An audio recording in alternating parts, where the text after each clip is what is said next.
दक्षिण भारत में एक ऐसी नदी है जिसे दक्षिण की गंगा कहा जाता है। आइए जानते हैं इस पवित्र नदी की पूरी कहानी। कावेरी नदी दक्षिण भारत की सबसे प्रमुख और पवित्र नदियों में से एक है। हिंदू धर्म में इसे इतना पवित्र माना जाता है कि इसे दक्षिण की गंगा का दर्जा दिया गया है।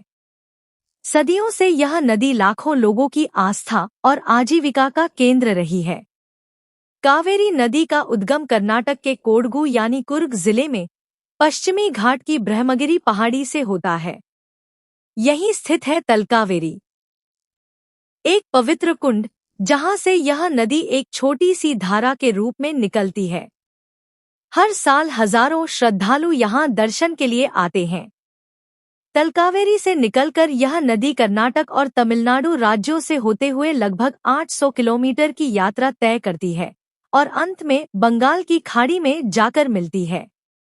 यह एक सदावाहिनी नदी है, यानी यह पूरे साल बहती रहती है, चाहे मौसम कोई भी हो। कावेरी की यात्रा में कई सहायक नदियां इसका साथ देती हैं। इसके बाएं किनारे से आकर मिलती हैं हेमावती और अर्कावती, जबकि दाएं किनारे से इसमें मिलती हैं लक्ष्मण तीर्थ, काबिनी, भवानी और अमरावती जैसी नदियां। ये सभी मिलकर कावेरी को और भी विशाल बनाती हैं। कर्नाटक में इस नदी पर बना है कृष्णराज सागर बांध, जिसके पास ही स्थित है शानदार शिवसमुद्रम जलप्रपात। वहीं तमिलनाडु में मेट्टूर बांध और होगेनक्कल जलप्रपात इस नदी की सुंदरता और उपयोगिता दोनों को दर्शाते हैं। ये बांध सिंचाई और बिजली उत्पादन दोनों में अहम भूमिका निभाते हैं।